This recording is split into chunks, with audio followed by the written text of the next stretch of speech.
Pada pagi hari ini Bapak Ibu, mari kita mau datang dalam hadirat Tuhan.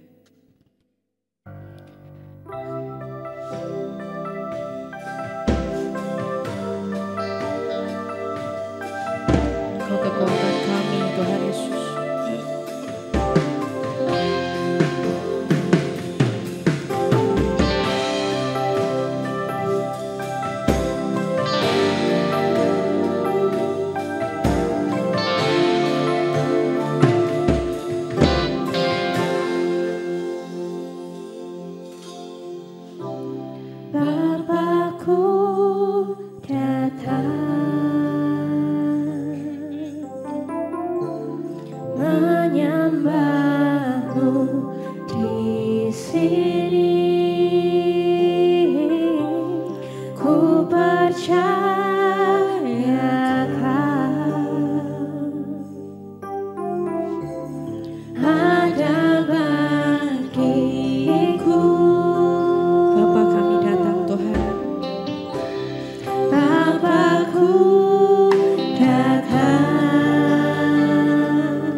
Penghiburku saat ku lemah.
menyembahmu di sini.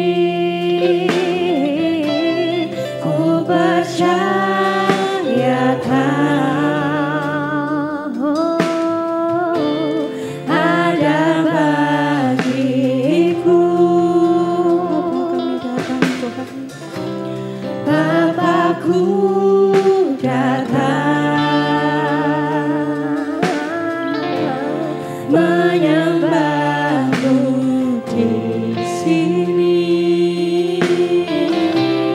Ku percaya Kau ada bagiku. Tak usah ku takut, sebab Kau sertaku. Tak usah ku bimbang, Kau di dalamku. Tak usah ku cemas, Kau penghiburku. Saat ku lemah, Kau kuatku. Ku nyanyi haleluya,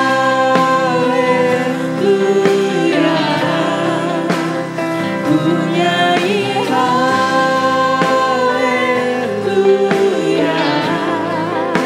Sungguh Kau hebat, ajaib perkasa perbuatanmu.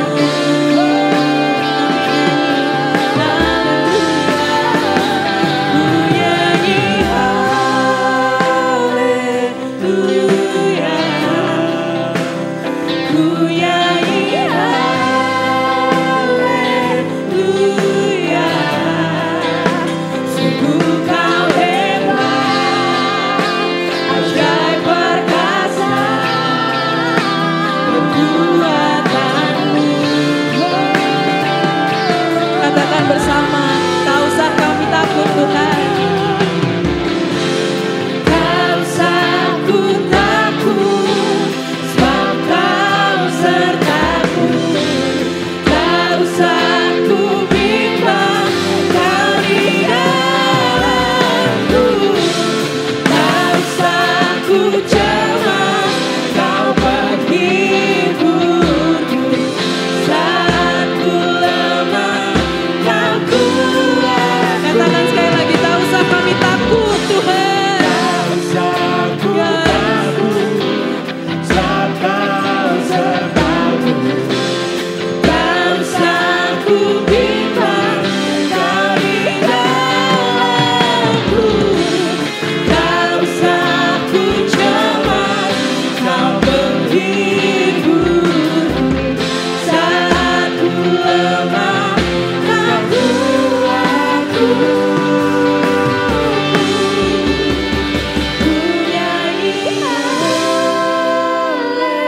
haleluya, ku nyanyi haleluya.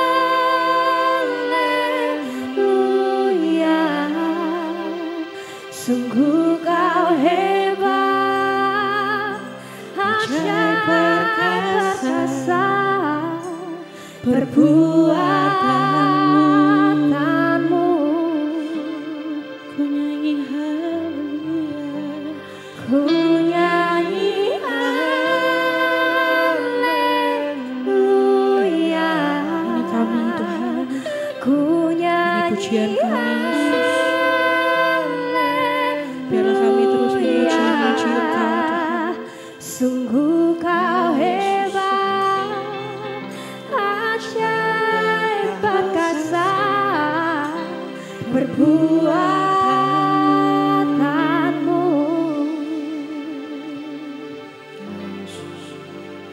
Ku nyanyi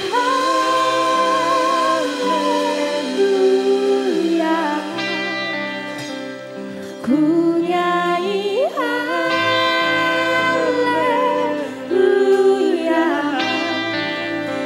Sungguh Kau hebat, ajaib perkasa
Terima kasih Tuhan Yesus, terima kasih ya Roh Kudus, terima kasih Tuhan.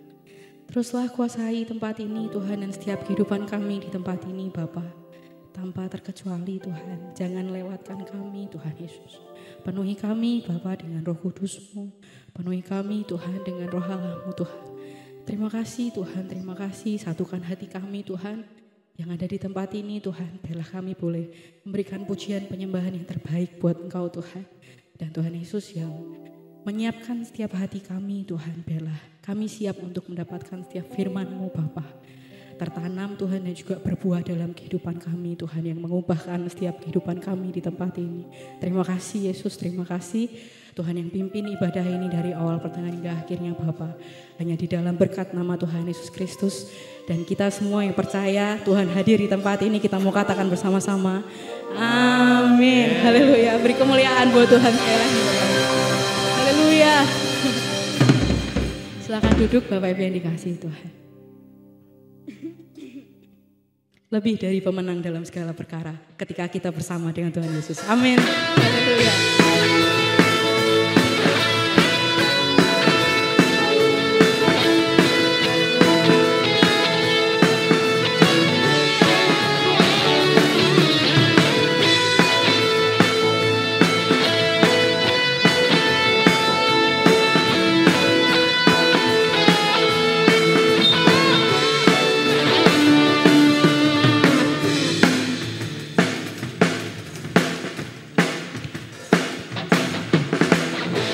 Dari pemenang dalam segala perkara, iblis telah dikalahkan oleh kuasa darahnya. Jika Allah di pihak kita, siapa dapat melawan? Kita lebih dari pemenang, lebih dari pemenang, lebih dari pemenang dalam segala perkara. Amin. Iblis telah dikalahkan oleh kuasa darahnya. Jika Allah di pihak kita, siapa dapat melawan? Kita lebih dari pemenang. Haleluya. Dibanggalah Dia, Yesus Raja segala raja. Amin. Haleluya. Bangkitlah gerejanya, kita lebih dari pemenang.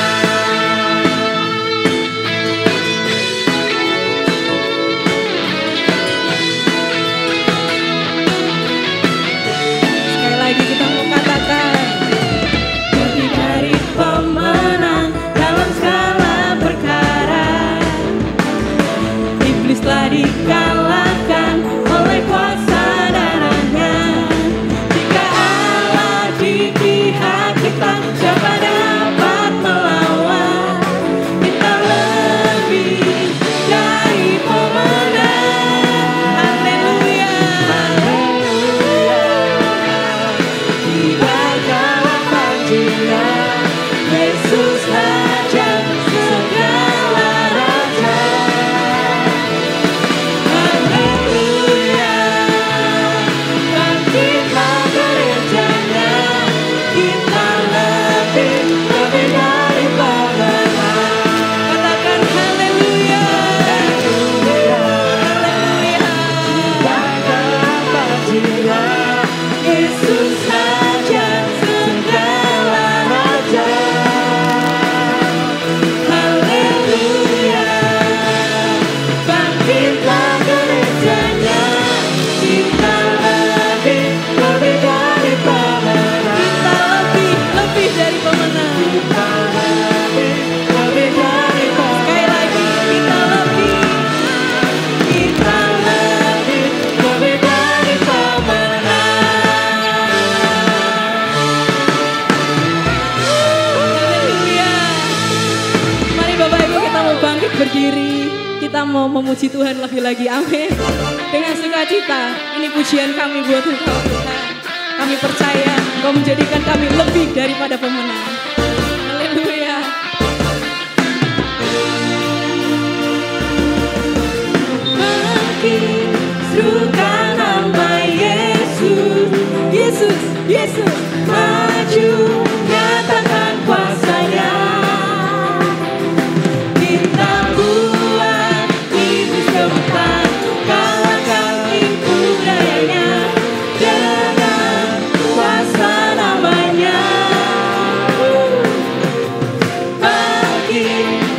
Kita mau serukan nama Yesus Bapak Ibu. Yesus, Yesus, maju nyatakan kuasanya. Kita buat iblis gemetar, kalahkan tipu dayanya dengan kuasa namanya. Nama Yesus, nama yang kuat.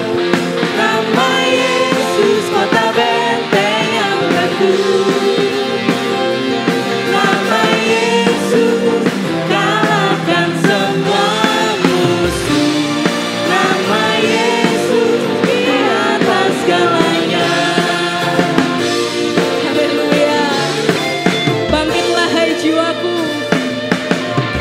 Bangkit, serukan nama Yesus. Yesus, Yesus, maju, nyatakan kuasanya. Kita buat iblis gemetar, kalahkan tipu dayanya dengan kuasa namanya. Nama Yesus, nama Yesus, mana yang kuat. Nama Yesus, kota benteng yang teguh. Nama Yesus, kalahkan semua musuh. Nama Yesus, di atas segala. Nama Yesus, menara yang kuat. Nama Yesus, menara yang kuat. Nama Yesus, kota benteng yang teguh. Nama Yesus, kalahkan semua musuh. Nama Yesus, di atas segalanya. Katakan nama Yesus, nama Yesus, nama Yesus, nama Yesus, nama Yesus. Sekali lagi. Nama Yesus, nama Yesus, di atas segalanya. Haleluya, haleluya. Terima kasih Tuhan. Silakan duduk Bapak Ibu yang dikasihi dalam Tuhan. Mari kita mau siapkan hati kita untuk mendengarkan firman Tuhan. Lebih dari yang kami minta Tuhan, Engkau telah menyediakannya Tuhan Yesus dalam kehidupan kami.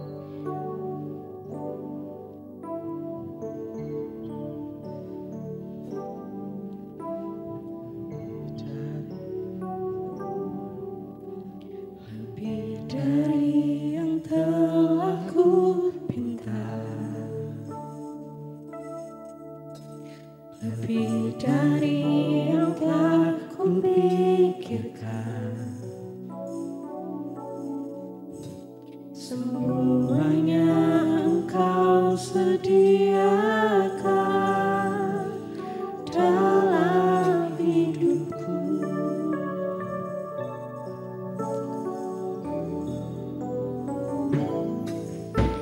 Tidak dapat aku mengukurnya atau dapat aku menghitungnya. Kebesaran kasih-Mu ya Tuhan yang Kau berikan.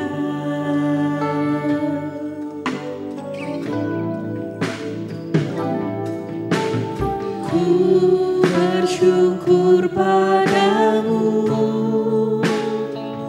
Kau Tuhan yang mengasihiku. Kaulah jaminan hidupku, hati-Mu ada bagiku. Ku bersyukur padamu, Kau Tuhan yang mengasihiku. jadikan hidup ini lebih indah dan lebih berharga. Terima kasih Tuhan Yesus. Kami bersyukur Tuhan. Lebih dari yang telah kupinta, lebih dari yang telah kupikirkan,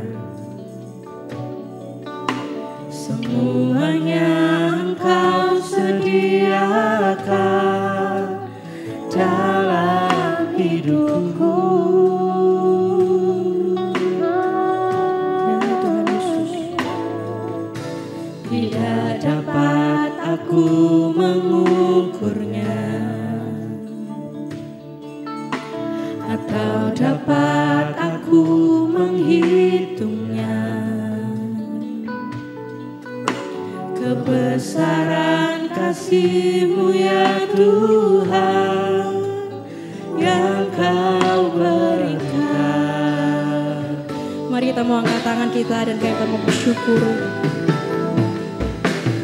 Ku bersyukur padamu, Kau Tuhan yang mengasihiku. Kaulah jaminan hidupku, hati-Mu ada bagiku. Kami bersyukur, ku bersyukur padamu, Kau Tuhan yang mengasihiku. Kau jadikan hidup ini lebih indah dan lebih ku bersyukur padamu, Kau Tuhan yang mengasihiku.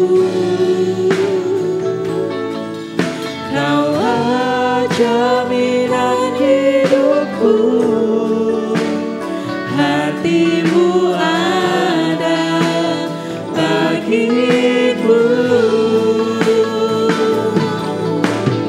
Ku bersyukur padamu. Mari kita mau bangkit berdiri Bapak Ibu. Kau Tuhan yang mengasihiku. Kau jadikan hidup ini lebih indah dan lebih berharga.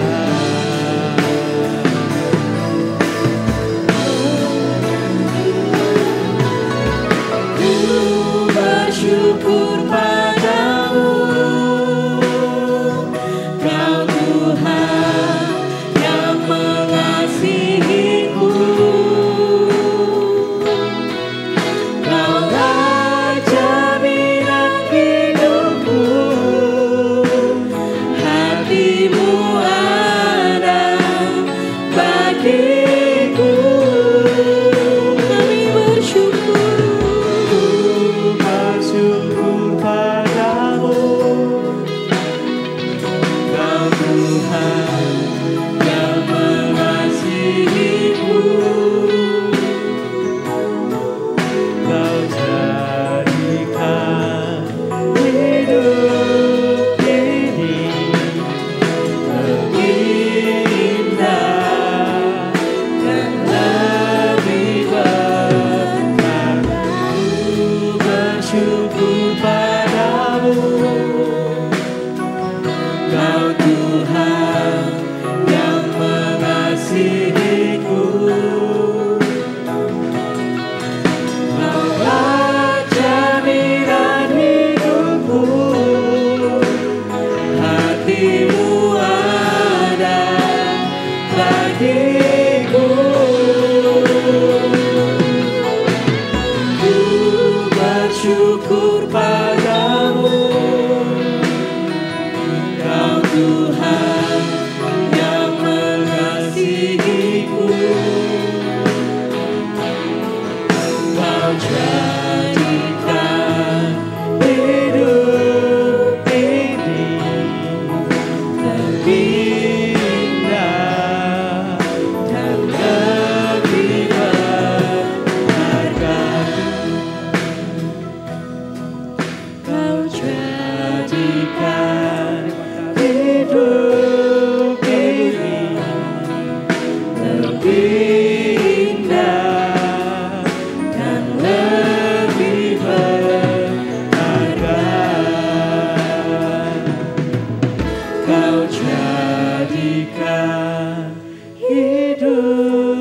kasih Tuhan.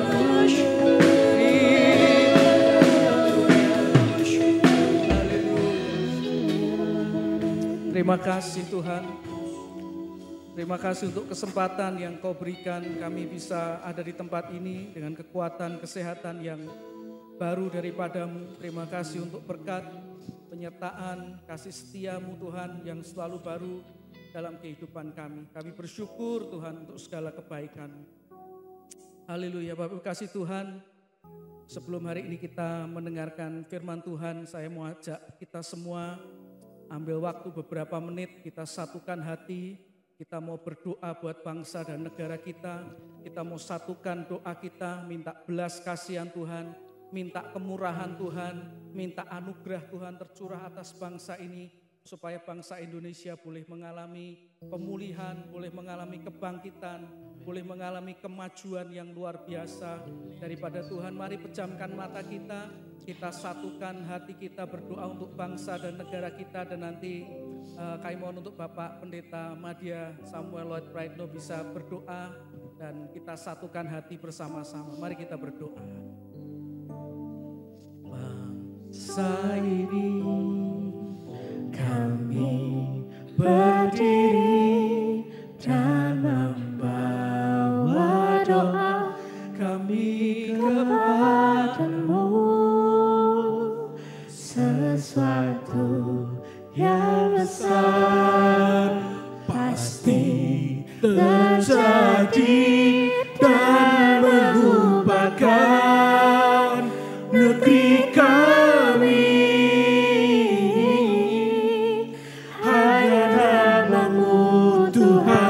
Ditinggikan atas seluruh bumi. Bagi bangsa ini, bagi bangsa ini, kami berdiri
dalam kerajaan surga. Pagi hari ini Tuhan, bersama dengan jemaat Tuhan kami datang kepadamu Tuhan. Secara khusus kami berdoa buat bangsa dan negara kami Indonesia. Saat ini bangsa dan negara kami begitu banyak menghadapi masalah Tuhan. Kami percaya Tuhan tidak lepas tangan atas bangsa dan negara kami. Kami tahu hati Tuhan ada atas bangsa dan negara kami. Dan saat ini Tuhan kami berdoa, biarlah Engkau sendiri Tuhan yang memberikan belas kasihan-Mu. Berikan anugerah-Mu Tuhan atas bangsa dan negara kami Tuhan. Kau curahkan Tuhan buat roh kedamaian, roh damai sejahtera Tuhan. Kau limpahkan Tuhan atas bangsa dan negara ini Tuhan. Sehingga bangsa dan negara ini boleh bersama-sama bersatu, boleh bersama-sama membangun Tuhan. Tidak lagi dikuasai oleh roh-roh kekacauan, roh-roh huru-hara Tuhan. Tetapi kami boleh bersama-sama ada di dalam kasih Tuhan. Kami boleh bersama-sama melihat karya Tuhan yang besar. Tuhan nyatakan atas bangsa dan negara ini Tuhan. Hujan pertobatan terjadi atas bangsa dan negara Indonesia. Dan kami berdoa Tuhan, biarlah Engkau sendiri Tuhan yang terus menyertai bangsa dan negara kami. Sehingga bangsa dan negara Indonesia ini boleh tetap bersatu dan tidak terpecah belah Tuhan. Amen. Kami berdoa ada damai sejahtera dari Tuhan. Kau curahkan limpah Tuhan atas bangsa dan negara kami. Dan kami berdoa Tuhan menyerahkan buat setiap para pemimpin-pemimpin kami Tuhan. Baik dari pemimpin di jajaran eksekutif, yudikatif dan juga di legislatif Tuhan. Kami berdoa biarlah Engkau sendiri memberikan kebijaksanaan dalam kehidupan mereka Tuhan. Roh takut akan Tuhan ada dalam kehidupan mereka Tuhan. Ada dalam hati mereka Tuhan. Sehingga mereka boleh melakukan buat setiap tugas, buat setiap tanggung jawab yang sudah Tuhan percayakan dalam kehidupan mereka Tuhan. Untuk mereka boleh bersama-sama membangun dan memajukan negara ini Tuhan. Dan Kau memberkati Tuhan sehingga buat setiap keputusan maupun kebijaksanaan yang diambil itu boleh disertai Tuhan, diberkati Tuhan. Sehingga semua hal yang dikerjakan itu boleh membawa kesejahteraan, kemakmuran Tuhan bagi seluruh rakyat Indonesia Bapa. Kami percaya Tuhan yang sanggup melakukan segala perkara di dalam kehidupan kami Tuhan. Sehingga kami berdoa Tuhan, biarlah Engkau sendiri yang terus menjaga bangsa dan negara Indonesia. Melalui masa-masa yang sulit seperti sekarang ini Tuhan, kami hanya dapat berdoa kepadamu. Kami hanya berseru kepadamu Tuhan. Karena Engkau Allah yang dahsyat dan sanggup melakukan segala perkara Tuhan. Dan mengubahkan bahkan memulihkan negara kami Bapa. Bersyukur dan serahkan Tuhan buat bangsa dan negara kami dan juga buat setiap pemimpin kami Tuhan ke dalam penyertaan tangan-Mu. Kau juga memberkati buat setiap rakyat Indonesia, mereka boleh bekerja dengan baik, mereka juga boleh mendapatkan penghasilan yang baik Tuhan, karena Tuhan yang memberkati, Tuhan yang menyediakan, bahkan Tuhan yang mencukupi segala yang dibutuhkan ya Bapa. Kami bersyukur dan berterima kasih dan kami serahkan Tuhan buat bangsa dan negara Indonesia ini ke dalam penyertaan tangan-Mu. Dan kami percaya Tuhan yang bekerja, Tuhan yang berkarya, lebih indah lagi Tuhan buat bangsa dan negara kami. Di dalam berkat nama Tuhan Yesus Kristus, mari kita percaya kuasa Tuhan dinyatakan atas bangsa dan negara kita. Kita mau katakan dengan iman bersama-sama. Amin.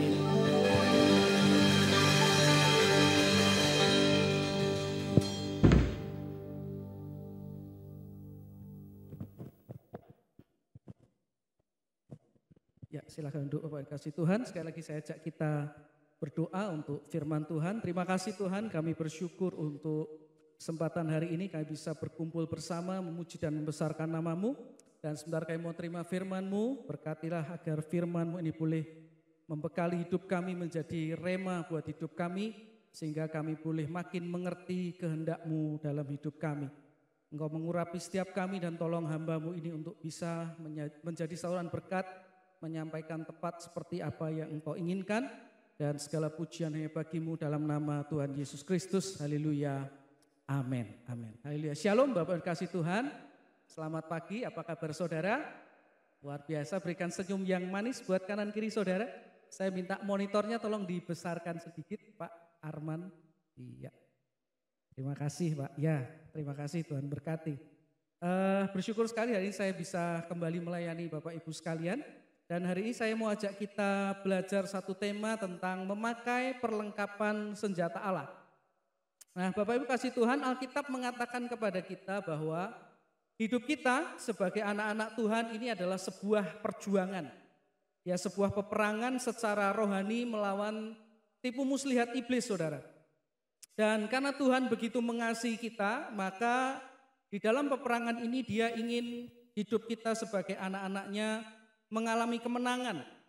Dan untuk itu Dia menyediakan apa yang Alkitab sebut dengan perlengkapan senjata Allah, supaya kita bisa bertahan, melawan, dan berdiri mendapatkan kemenangan sampai akhir kehidupan kita, saudara. Nah, karena itu saya ajak kita lihat dulu beberapa ayat tentang perlengkapan senjata Allah yang ada di Efesus 6 ayat yang ke-10 sampai yang ke-17. Efesus 6 ayat 10 sampai yang ke-17. Saya ajak kita membaca bersama-sama 1, 2, 3. Akhirnya hendaklah kamu kuat di dalam Tuhan, di dalam kekuatan kuasa-Nya. Kenakanlah seluruh perlengkapan senjata Allah supaya kamu dapat bertahan melawan tipu muslihat iblis. Karena perjuangan kita bukanlah melawan darah dan daging, tetapi melawan pemerintah-pemerintah, melawan penguasa-penguasa, melawan penghulu-penghulu dunia yang gelap ini, melawan roh-roh jahat di udara. Sebab itu ambillah seluruh perlengkapan senjata Allah, supaya kamu dapat mengadakan perlawanan pada hari yang jahat itu dan tetap berdiri sesudah kamu menyelesaikan segala sesuatu. Jadi berdirilah tegap, berikat pinggangkan kebenaran, dan berbaju sirahkan keadilan. Kakimu berkasutkan kerelaan untuk memberitakan Injil damai sejahtera. Dalam segala keadaan pergunakanlah perisai iman, sebab dengan perisai itu kamu akan dapat memadamkan semua panah api dari si jahat.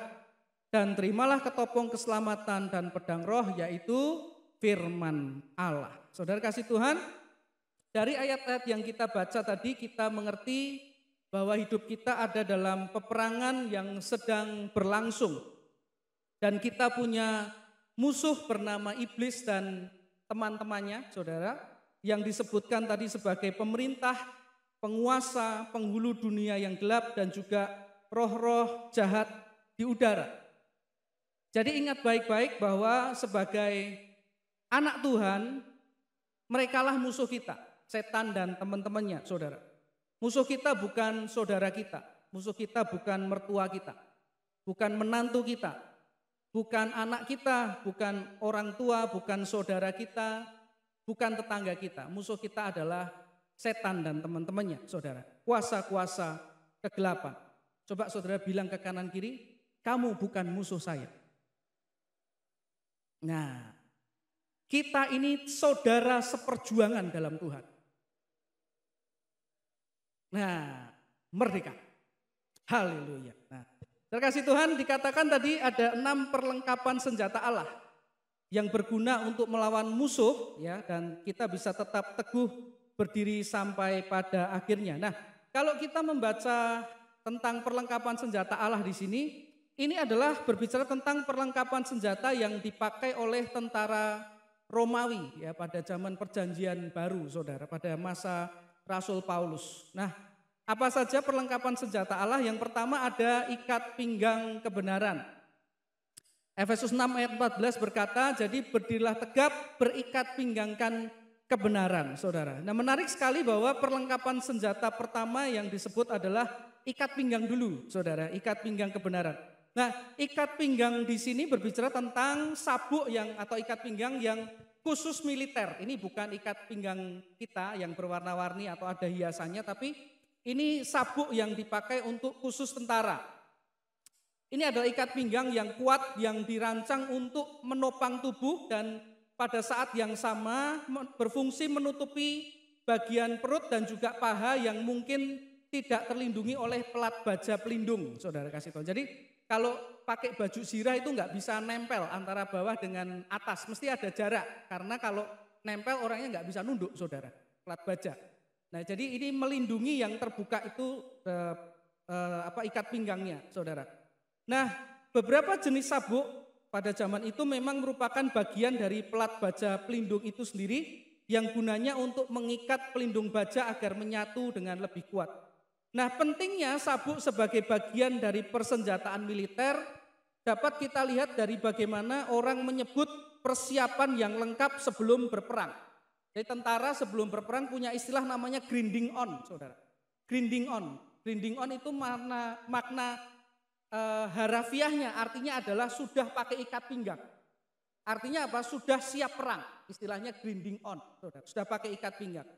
Nah, jika kita perhatikan di ayat tadi dikatakan berdirilah tegap dan kemudian pakai ikat pinggang kebenaran. Hal ini berbicara tentang satu sikap anak Tuhan untuk siap sedia masuk dalam peperangan rohani dengan mengikat kebenaran Tuhan erat di hidup kita. Artinya apa? Artinya kita teguh berpegang pada kebenaran dan siap menghadapi apapun yang terjadi dalam hidup kita dengan tetap menjaga hidup kita dalam kebenaran Tuhan, saudara. Ini berbicara tentang sikap tidak mudah terlena oleh keadaan yang enak dan mudah sehingga kemudian kita tidak waspada dan jatuh ke dalam dosa seperti yang dialami oleh Daud, saudara. Ini juga sikap yang mau memilih untuk tetap hidup benar ketika keadaan tidak mudah, ketika ada dalam masalah tetap memilih untuk hidup benar. Ini juga sikap tidak mau mudah terpengaruh oleh dunia yang mengajak untuk hidup dalam kebenaran yang tidak sesuai dengan firman Tuhan, saudara. Jadi ketika kita hidup sebagai anak Tuhan, memiliki sikap rohani mau bertekad untuk selalu waspada dan siap hidup dalam kebenaran firman Tuhan, maka kita sedang memakai sebetulnya ikat pinggang kebenaran di manusia rohani kita, ya, di manusia rohani kita.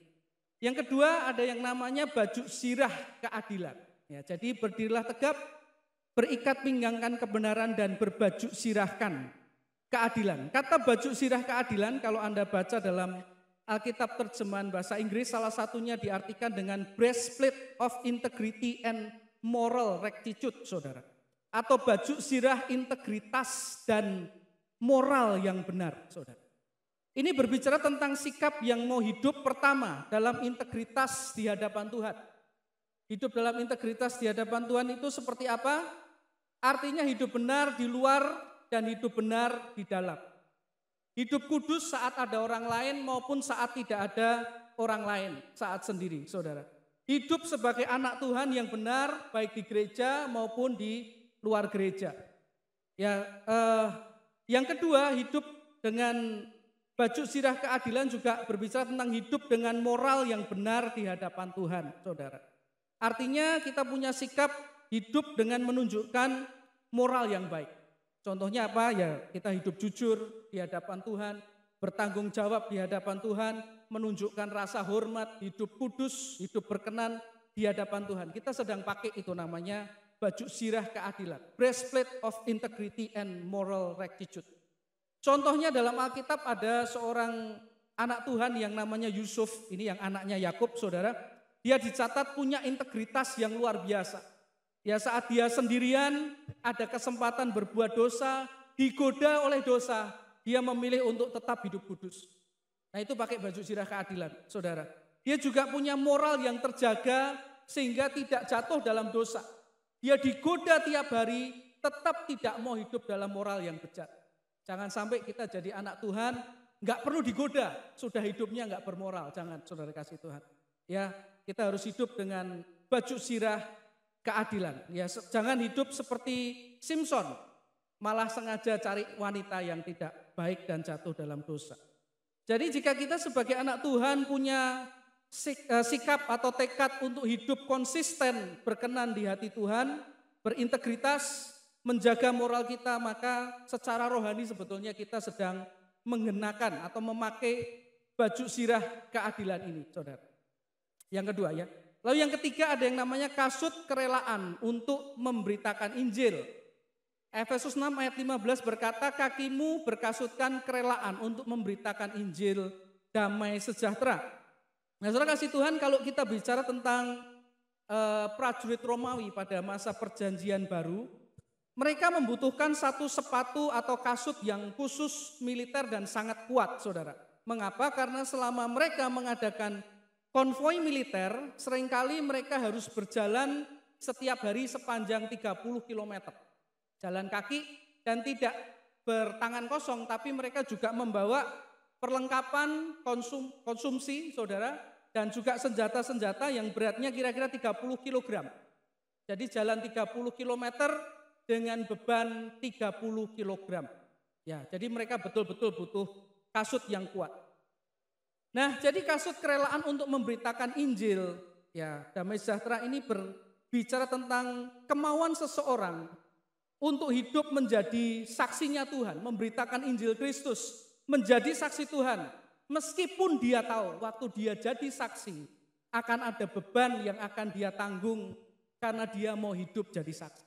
Karena dia hidup mau memberitakan kebenaran Kristus melalui hidupnya.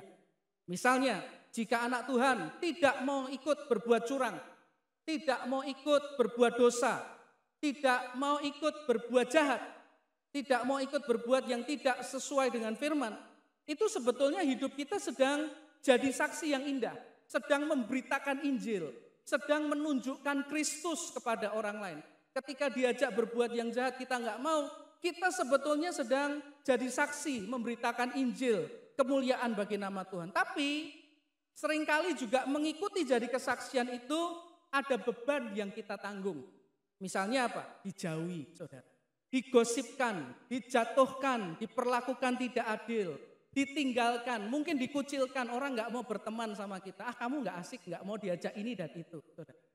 Nah, kalau kita ngerti dan mau hidup bertekad, tetap bisa jadi saksi meskipun ada beban yang harus aku pikul, maka orang itu sedang pakai kasut kerelaan memberitakan Injil damai sejahtera.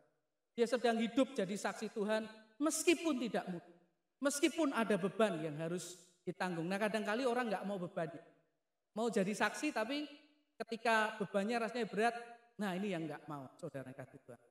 Ya, itu yang ketiga. Lalu yang keempat ada yang namanya perisai iman. Efesus 6 ayat 16. Dalam segala keadaan pergunakanlah perisai iman. Sebab dengan perisai itu kamu akan dapat memadamkan semua panah api dari si jahat. Ya, jadi dikatakan dengan jelas, dengan perisai itu kamu dapat memadamkan semua panah api dari si jahat. Saudara, kalau saudara lihat dalam catatan tentang perisai yang dipakai pada zaman perjanjian baru, sebetulnya pada waktu itu ada beberapa jenis perisai yang dipakai oleh prajurit Romawi, saudara. Ini ada, kalau saudara mungkin pernah nonton di film, ada perisai prajurit Romawi yang gede banget, saudara. Yaitu salah satunya kalau diserang panah, mereka lalu buat formasi kura-kura, ditutup semua depan belakang. Ya, nah itu juga salah satu perisai yang dipakai, saudara. Ada juga perisai yang lebih kecil, saudara, yang dipakai juga untuk peperangan. Lalu yang dimaksud dengan perisai yang di ayat ini yang mana? Salah satu catatan mengatakan bahwa ada satu jenis perisai yang digunakan pada zaman Romawi, di mana perisai ini terbuat dari kayu yang ringan dan di bagian luarnya itu dilapis sejenis kain, saudara. Dan kain itu adalah kain yang sudah direndam di dalam air. Jadi ketika nanti dipakai, yang di depannya, bukan kain, kulit, semacam kulit yang direndam di dalam air, sehingga waktu nanti dipakai berperang, kulit itu lembab, mengandung air. Fungsinya apa? Fungsinya khusus untuk memadamkan panah api dari musuh. Zaman itu ada panah-panah yang ujungnya dikasih semacam bahan bakar begitu dan dibakar lalu ditembak, saudara. Nah, fungsi perisai ini itu untuk memadamkan panah api itu. Ketika kena di bagian yang lembab tadi, maka api itu akan padam, saudara. Ya, akan padam. Jadi seperti yang ditulis oleh ayat ini, perisai yang bisa memadamkan panah berapi dari si jahat, saudara. Jadi perisai iman ini berarti sikap seseorang yang mau menjaga imannya tetap kuat sehingga dia tidak mudah dikalahkan oleh panah-panah api dari si jahat, saudara. Panah api si jahat ini contohnya apa? Ketakutan, kekhawatiran, saudara, kecemasan, kecewa, sakit hati, iri, saudara, sama orang lain. Rasanya orang lain lebih beruntung, rasanya orang lain lebih senang, rasanya orang lain hidupnya lebih enak, saudara. Dendam dan lain sebagainya. Ya, nyimpen dendam segala macam, saudara. Dendamnya nggak bisa padam-padam. Nah, itu salah satu panah api yang ditembakkan dalam hidup anak Tuhan, saudara. Jadi ketika kita hidup sebagai anak Tuhan, mau terus bertumbuh dalam iman kepada Tuhan sehingga iman kita teguh, saudara, kuat. Jadi secara rohani sebetulnya kita sedang pakai ini, perisai iman dengan lapisan kulit yang bisa memadamkan panah-panah api dari si jahat yang coba menyerang kita. Ya, perisai iman. Yang kelima ada yang namanya ketopong keselamatan. Ya, Efesus 6 ayat 17, tolong diklik. Dan terimalah ketopong keselamatan dan pedang roh, yaitu firman Allah. Ketopong ini adalah pelindung kepala seorang prajurit, ini helm militer, saudara. Ya, yang melindungi bagian kepala, dan secara rohani ini menggambarkan sikap yang mau melindungi pikiran kita dari pikiran-pikiran jahat yang berusaha dimasukkan dalam kehidupan kita. Seperti pikiran negatif, pesimis, berlebihan, overthinking, pikiran yang cabul, saudara, pikiran yang jorok juga, ya juga dicoba dimasukkan iblis di dalam pikiran kita. Nah, waktu kita mau menjaga pikiran kita supaya tetap kudus sesuai dengan firman Tuhan, kita sedang pakai ini, ketopong keselamatan, menjaga pikiran kita tetap tertuju dan benar di hadapan Tuhan. Nah, memang saudara, kita perlu mengerti bahwa perang terberat dalam hidup seseorang itu seringkali terjadi di dalam pikiran kita, saudara. Karena itu kita perlu punya sikap menjaga pikiran kita dengan pikiran yang percaya kepada kebenaran firman Tuhan lebih dari apa yang iblis katakan dalam kehidupan kita. Yang terakhir, yang keenam, ada yang namanya pedang roh. Efesus 6:17, dan terimalah ketopong keselamatan dan pedang roh, yaitu firman Allah. Fungsi pedang adalah sesuatu yang kita pegang dengan kuat dan kita andalkan untuk tidak hanya bertahan tetapi juga bisa menyerang. Ini fungsinya dua kalau pedang, bertahan dan menyerang, saudara. Nah, pedang di sini bahasa aslinya disebut dengan Claudius. Claudius ini jenis pedang tertentu, saudara. Ini pedang pendek dengan daya rusak yang besar untuk pertempuran jarak dekat. Ini bukan pedang yang panjang banget, bukan. Ini pedang yang pendek, tapi kalau buat nusuk, saudara, itu damage-nya atau daya rusaknya betul-betul fatal, bisa mematikan. Nah, secara rohani firman Tuhan tadi dijelaskan bahwa firman Tuhan menjelaskan bahwa pedang roh spesifik dikatakan adalah firman Allah, saudara kasih Tuhan. Jadi memakai pedang roh di sini tentu berbicara tentang sikap seseorang yang mau secara konsisten mengisi hidupnya dengan perkataan firman Tuhan yang kemudian dia terapkan dalam hidupnya. Dia pakai untuk melawan serangan dari kuasa kegelapan. Kalau saudara rajin baca firman, isi hidupmu dan berdoa supaya engkau mengalami firman itu dalam hidup saudara. Saudara sedang pakai ini, pedang roh, saudara, untuk melawan serangan dari kuasa-kuasa kegelapan. Jadi ini tadi ada 6 perlengkapan senjata Allah, saya jelaskan secara singkat. Ikat pinggang kebenaran, baju sirah keadilan, kasut kerelaan memberitakan Injil, perisai iman, ketopong keselamatan, dan pedang roh. Ya, ada 6 senjata Allah yang disediakan oleh Tuhan supaya kita bisa mengalahkan kuasa-kuasa kegelapan, saudara. Nah, berikutnya saya mau ajak kita lihat berkaitan dengan hal ini. Tolong diklik satu kali. Ada 2 hal yang perlu kita ingat dan mengerti, saudara. Ada 2 hal yang perlu kita ingat dan mengerti. Yang pertama kita lihat di Efesus 6 ayat 11 sampai 13. Firman Tuhan berkata, kenakanlah seluruh perlengkapan senjata Allah supaya kamu dapat bertahan melawan tipu muslihat iblis. Karena perjuangan kita bukanlah melawan darah dan daging, tetapi melawan pemerintah-pemerintah, melawan penguasa-penguasa, melawan penghulu-penghulu dunia yang gelap ini, melawan roh-roh jahat di udara. 13, sebab itu ambillah seluruh perlengkapan senjata Allah supaya kamu dapat mengadakan perlawanan pada hari yang jahat itu dan tetap berdiri sesudah kamu menyelesaikan segala sesuatu. Dari ayat-ayat ini kita bisa lihat hal yang pertama, yaitu tolong diklik. Nah, perlengkapan senjata Allah yang disediakan Allah untuk melawan setan ini sangat efektif, tapi tidak otomatis terpasang. Sangat efektif melawan musuh, tetapi tidak otomatis terpasang di kehidupan manusia rohani kita. Ya, artinya ada tindakan yang perlu dilakukan, yaitu dikatakan ambil dan kenakan. Yesus sudah menyediakan. Ambil dan kenakan pilihan kita. Yesus menyediakan tidak otomatis terpasang di manusia roh kita. Ada tindakan yang perlu kita lakukan. Ambil, kenakan. Baru itu kita pakai dalam kehidupan kita, saudara. Misalnya gini, ikat pinggang kebenaran hanya dimiliki oleh anak Tuhan yang bertekad menjaga hidupnya dalam kebenaran di hadapan Tuhan. Seperti kalau kita baca Alkitab Perjanjian Lama, contohnya adalah Daniel misalnya. Dalam suka maupun duka, dia tetap bertekad hidup benar di hadapan Tuhan. Nah itu dia pakai ikat pinggang kebenaran. Tetapi jika anak Tuhan tidak mau bersikap berjuang hidup dalam kebenaran, dia seringkali kompromi dengan dunia dan dosa, maka sebetulnya secara rohani ikat pinggang kebenaran tidak pernah dia ambil, apalagi dia kenakan, saudara kasih. Ya, tidak pernah dia ambil, apalagi dia kenakan, saudara. Contoh lain tentang pedang roh, saya ajak kita lihat satu kisah tentang ketika Tuhan Yesus dicobai oleh setan. Matius 4 ayat 3 dan 4. Lalu datanglah si pencoba itu dan berkata kepadanya, jika engkau anak Allah, perintahkanlah supaya batu-batu ini menjadi roti. Tetapi Yesus menjawab, ada tertulis, manusia hidup bukan dari roti saja, tapi dari setiap firman yang keluar dari mulut Allah. Saudara, saudara bisa baca selanjutnya ya di Matius 4.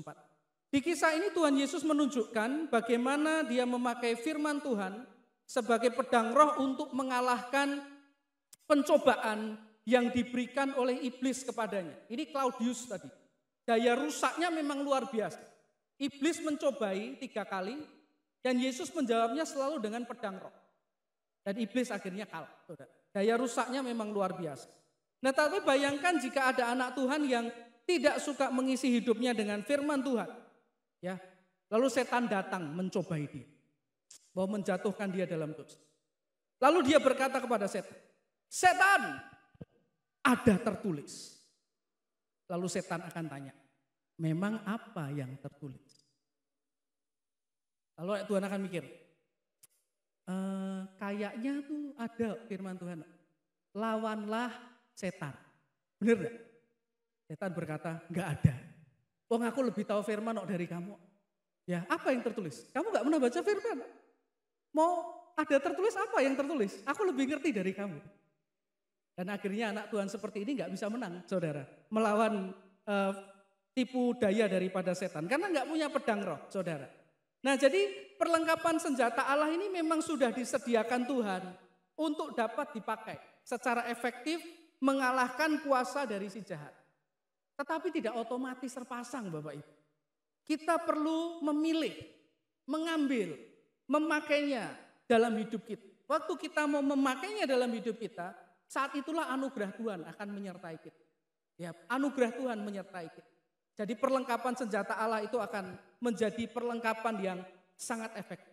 Ini hal pertama yang perlu kita mengerti berkaitan dengan perlengkapan senjata Allah. Lalu ada satu lagi yang Tuhan bukakan dan menurut saya ini menarik sekali saudara. Saya ajak kita lihat di Lukas 11 ayat 21 dan 22. Tuhan Yesus berkata gini, apabila seorang yang kuat dan yang lengkap bersenjata, ya, menjaga rumahnya sendiri, maka amanlah segala miliknya. Tetapi jika seorang yang lebih kuat daripadanya menyerang dan mengalahkannya, maka orang itu akan merampas perlengkapan senjata yang diandalkannya dan akan membagi-bagikan rampasannya. Saudara kasih Tuhan. Ya, ini adalah sebuah kisah yang dikatakan oleh Tuhan Yesus di mana dia bercerita tentang ada orang kuat dan ada orang yang lebih kuat berkaitan dengan perlengkapan senjata. Nah, pertanyaannya, menurut saudara, siapa orang kuat di sini dan siapa orang yang lebih kuat di sini? Siapa orang kuat? Siapa? Siapa orang? Siapa orang yang lebih kuat? Siapa? Yang lebih kuat? Setan. Berarti orang kuatnya siapa? Kita. Oh. Saudara, kalau Anda baca di terjemahan lain, ya dijelaskan bahwa orang kuat tadi itu adalah setan, iblis. Dan orang yang lebih kuat tadi adalah Tuhan Yesus. Nah menariknya apa? Menariknya adalah kalau saudara baca firman Tuhan termasuk di kisah ini, Tuhan Yesus mengibaratkan iblis bukan dengan orang lemah loh saudara. Bukan dengan orang kalah loh. Dengan orang kuat. Bukan orang lemah tak berdaya, orang sakit, bukan. Orang kuat. Bahkan di ayat lain dia berkata hati-hati dengan iblis Dia mengaum seperti apa? Singa loh, bukan kucing, bukan anjing coco, bukan. Bukan kelabang kecil, bukan saudara. Bukan tikus curut, bukan. Singa. Yesus berkata, iblis seperti singa. Dan di sini dia berkata lagi, iblis adalah orang kuat. Apa artinya? Jangan meremehkan iblis. Jangan bermain-main dengan iblis karena dia orang kuat yang punya kuasa mengalahkan kita. Dan lebih menarik kalau Anda baca ayat ini, 2 ayat ini. Firman Tuhan mengatakan pada kita bahwa orang kuat tadi, iblis, juga punya perlengkapan senjata yang lengkap. Jadi tidak cuma ada perlengkapan senjata Allah. Alkitab juga mencatat ada yang namanya perlengkapan senjata iblis. Yang dia pakai tujuannya apa? Jelas, jatuhin Anda dan saya. Jelas buat hidupmu hancur dan saya. Jelas membuat keluargamu gak bahagia dan saya. Jelas buat ekonomimu hancur. Dan jelas saudara, buat hidup kita gak bahagia. Buat iman kita rontok, buat pikiran kita kacau, buat iman kita hancur, buat kaki kita gak bisa kemana-mana. Saudara. Itu saudara. Jadi hal kedua yang kita bisa pelajari adalah, tolong diklik. Jangan remehkan iblis. Atau bermain-main dengan dia. Karena iblis juga punya kuasa. Dan juga punya perlengkapan senjata iblis yang juga tidak kalah lengkap. Dan siap dia pakai untuk mengalahkan anak-anak Tuhan. Saudara kasih Tuhan, kalau Anda baca 2 ayat tadi, Tuhan Yesus menjelaskan satu prinsip peperangan rohani. Yaitu apa? Yang lebih kuat akan selalu mengalahkan yang lebih lemah. Yang lebih kuat akan selalu mengalahkan yang lebih lemah. Enggak peduli dia orang kuat, kalaupun ada yang lebih kuat, orang itu pasti kalah, saudara. Ya, jadi sebetulnya tanpa perlengkapan rohani atau perlengkapan senjata yang dari Allah, akan sangat sulit kita menang melawan kuasa tipu daya setan. Karena enggak ada yang disebutkan Alkitab perlengkapan senjata manusia, enggak ada.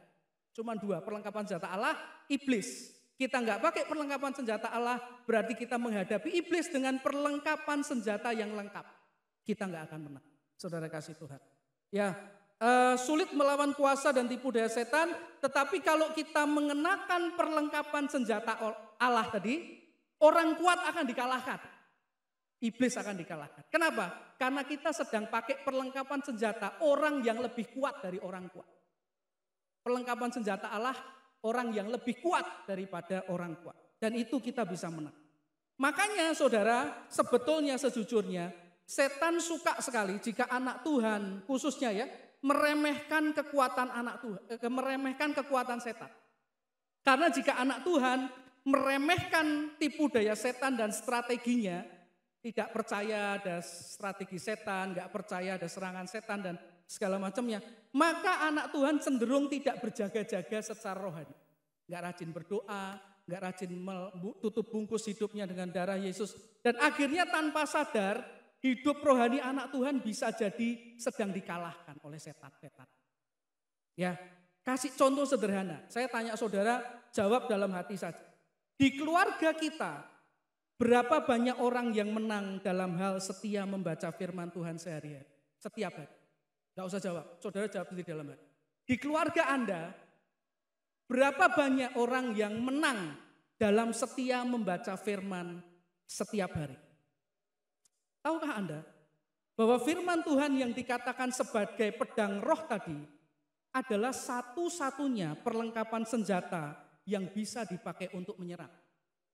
Dari 6 perlengkapan senjata Allah, 5 itu bertahan.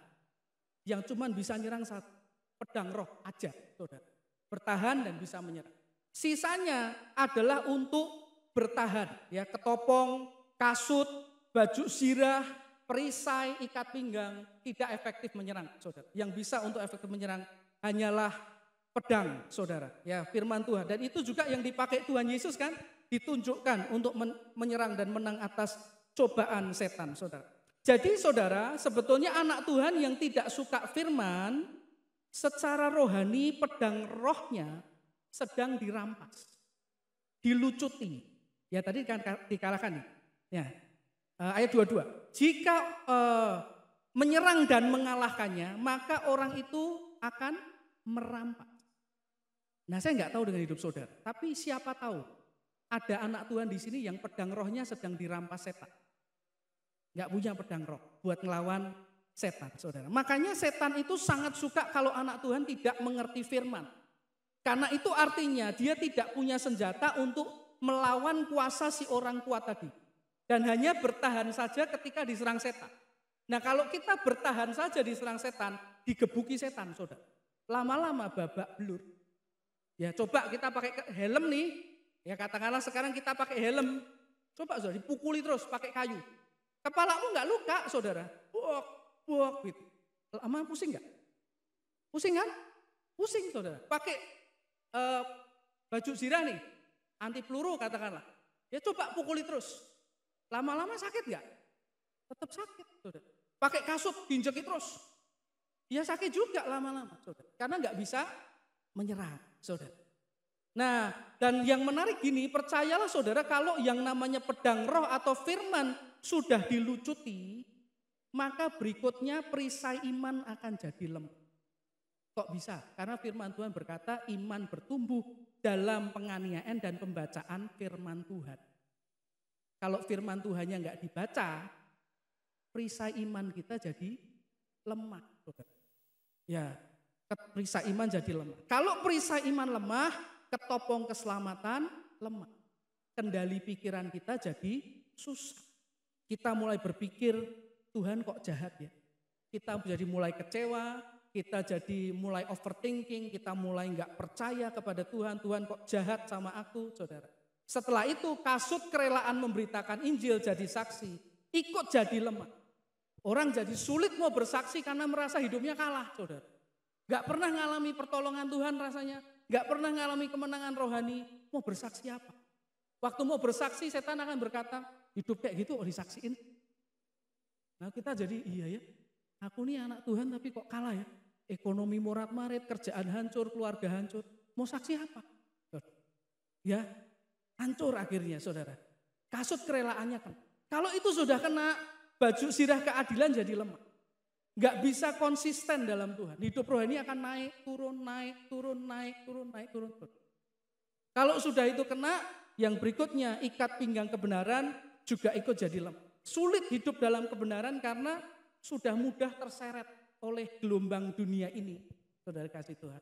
Nah jadi saudara kasih Tuhan, kalau hari ini kita jadi anak Tuhan, dan saya percaya kita semua pasti ingin hidup dalam kemenangan rohani. Amin.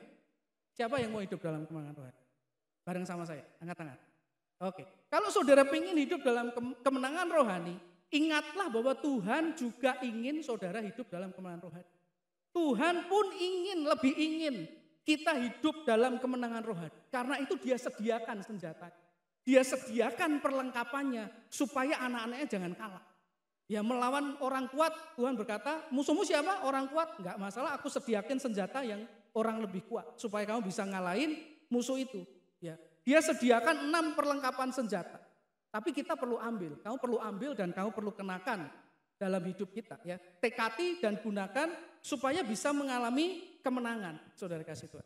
Karena itu mari miliki sikap yang mau belajar, saudara. Untuk mengambil dan mengenakan perlengkapan senjata Allah di kehidupan kita. Supaya rohani kita bisa menjadi kuat dan perkasa. Dan satu lagi saudara ingat dengan baik, jangan remehkan musuh kita. Karena iblis tidak pernah disebut sebagai orang lemah. Dia disebut sebagai orang kuat, si singa. Artinya apa? Hadapi dengan kuasa perlengkapan senjata Allah, dengan anugerah Tuhan melalui perlengkapan senjatanya itu, maka disitulah hidup kita akan bisa bertahan dalam kemenangan. Masuk dalam kemenangan, mengalami kemenangan, dan Alkitab mengatakan tadi berdiri teguh sampai akhir. Saudara. Bukan dengan kekuatan kita, tapi dengan anugerah Tuhan yang menyertai dalam perlengkapan senjata Allah itu. Nah jadi sekali lagi saudara kasih Tuhan, Tuhan ingin kita menang. Tuhan ingin kita secara rohani hidup sebagai pemenang, dia sediakan perlengkapan senjata Allah. Karena itu mari saudara kita memiliki tekad, memiliki sikap, mengambil perlengkapan senjata itu dan mengenakannya. Supaya kita senantiasa hidup dalam kemenangan rohani. Amin. Tuhan berkati kita. Yuk kita berdoa. Terima kasih Tuhan untuk firman-Mu, biar firman-Mu boleh membekali kami, menjadi rema untuk hidup kami, supaya hidup kami hari demi hari ada dalam kemenangan, lepas kemenangan di dalam Engkau Tuhan. Berikan kami tekad Tuhan untuk kami mengenakan perlengkapan senjata Allah ini, agar hidup kami ada dalam anugerah Tuhan dengan kekuatan-Mu, bisa mengatasi segala tipu daya dari kuasa-kuasa kegelapan yang mencoba menyerang kami. Terima kasih Tuhan, kami serahkan semua untuk kemuliaan-Mu dalam nama Tuhan Yesus Kristus. Haleluya. Amin. Tuhan berkati kita.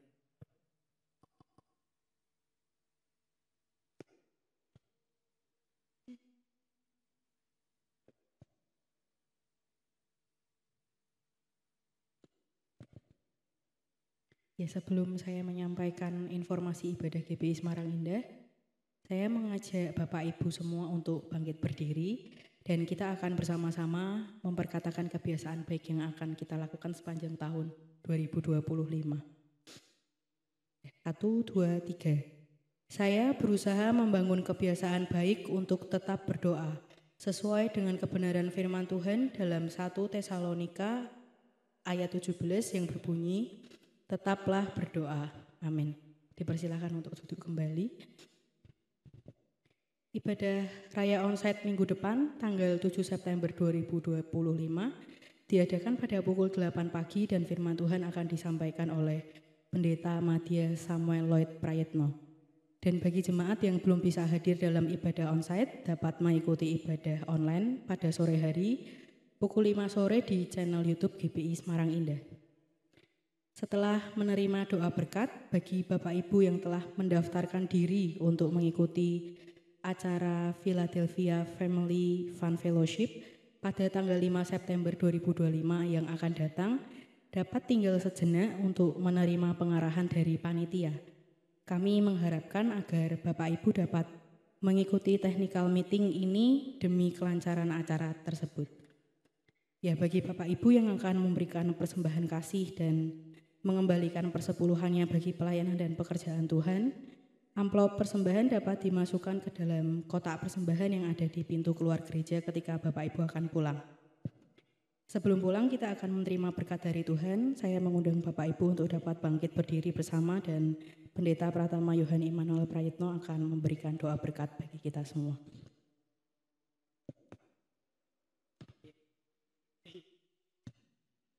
Haleluya, mari sekali kita datang kepada Tuhan dalam doa. Terima kasih Tuhan, kami bersyukur untuk kebaikan-Mu, untuk kesempatan yang Tuhan telah berikan. Kami bisa beribadah bersama-sama dan menerima firman-Mu dalam hidup kami. Dan sebentar kami akan pulang Tuhan dan melanjutkan kegiatan kami. Kami berdoa Engkau curahkan berkat-Mu melimpah atas kehidupan kami.